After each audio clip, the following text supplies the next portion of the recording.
ABC 15 Sonoran Living Live. Adventure. Your health. Your life. This is Sonoran Living Live. Coming up next, 5 steps that could mean the difference between success and failure at the end of an at-home business. Stick around. If you are a mom with a business idea, you probably have more than a few questions. And Tisha Marie Pelletier is a mompreneur, what we like to call her, and she's here to share us a few tips for business success. Good morning to you. Good morning. You've written a book. I have. Well, why did you decide to go out and write a book? Well, really, I wanted to share my story with others and just provide inspiration to moms that were looking to start a business or who already had a business, and show them that it is possible, you can do it. You know, it takes 5 steps, which I'm going to share, and yeah. Well, let's give a little background first, if we could, about how you started your business, and then we'll delve into those 5 steps. Sure. Well, back in 2004, I was working for an ad agency, and I was getting married that year, and I wanted to be able to have a business. And, you know, obviously I was thinking about having a child later down the road, and I really wanted to be at home, have the best of both worlds, be able to be an entrepreneur, have a business, and then also be able to take care of my child. And back in 2008, I had my son, Caleb. He's about 18 months right now. And since then have started another business. I have an event planning business too. So I have a marketing business, Simply Put Marketing, and also Details Event Management, and wrote a book. So it's like every time you have a son or a baby, it's like you're wanting to do more and more with it. So you truly have what so many women out there who have children want, a little bit of both. They want their children, but they also want a little bit of their own ownership of something. And so you've broken it down into 5 steps. So let's start with the first one. Sure, definitely.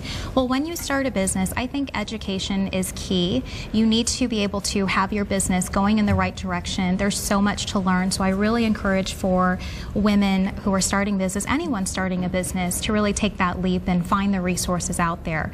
The Arizona Small Business Association is really where I started. They offer mentoring, they offer networking, a ton of educational resources and classes. Great start if you're starting a business. Now, does it matter if you're doing, let's say, something creative, that necklaces or jewelry that you make, or a marketing company? Would the same steps apply regardless of what type of business it is? Definitely.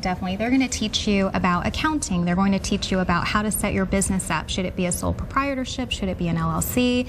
They also have score groups, so if you have questions about starting a business, there's someone there that's already has an established business that can help you. Mentoring. So you're not in it alone. Okay. So step 2 is what?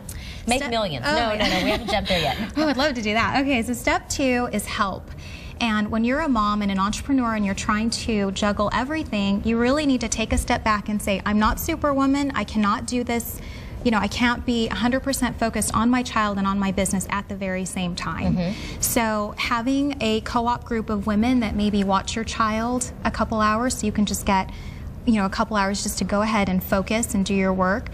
Friends, family, even in-home daycare. I know a lot of women that do that as well. I think that's one of the biggest misconceptions. People think, well, if I could only stay home, then I could work, you know, from home and get as much done, if not more, than. But it's so not true. It's so not true. You have, you know, when I'm working, I'll have my son and he's tugging at my leg, and I've got a client on the phone. And how do you juggle that? Right.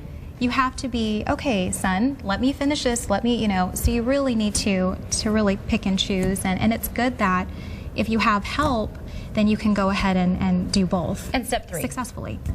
Step 3, boundaries. Now, a lot of women will start a business and it'll just be them, and they'll have a home office. And I think it's important that when you have a home office, you need to set boundaries with your family so that they respect those boundaries. So when the door is closed, mommy, not available. You know, I am in there, I am on Otherwise, the phone. you'll be doing all your business from the bathroom. Exactly. Because that's like the only place that you have alone in the house, right? Exactly. So you need to be able to say, this is my office, treat it as an off-site office, so you're not there. You can't be, okay, well, let me go change the diapers while I'm in the middle of making. You really need to be 100% focused on what you're doing. And lastly, and quickly, steps 4 and 5. We may not have time to describe them in detail, but sure, enlighten us. Well, step 4, a good group of women. A lot of people, your friends, your family, your husband, they'll say, yeah, I totally know what you're going through. They have no clue. They so don't find know what women you're who can through. relate. Exactly. Okay, and step 5? And step 5, you need to have an outlet, whether that's going to the gym, going to a yoga class. You really need to come back, re-energize, refocus, and just, okay, this is my day, I'm going to get to it. All right. Thank you so much. I want you to tell me about this event, too, that you have coming up, and you've got a little card here for a cheat sheet. Sure. Through my company details, I've created an event called the Mompreneur of the Year. It's a contest. The contest actually ends March 10th, but it's an expo, a cocktail reception, and a dinner awards ceremony. Moms who live in the Southwest region who are an entrepreneur can enter the contest. It's going to be a great event. Okay, and then we enter by March 10th? Right. And we will be, the person will be awarded on the 17th? Right, okay. Right, at the dinner awards ceremony. And then the first 100 guests to register for the dinner actually get a copy of my book that I'm debuting that day. All right. Yeah, okay. So good fun. My goodness, you make it look so easy. You must be a highly organized and very motivated woman. Yeah, well, I went into event planning. That's exactly why you went into event planning. Right. Thank you so much for sharing a little bit of what you've learned. You're going to find all that information under the Living tab. Well, do you love pancakes? I know I do.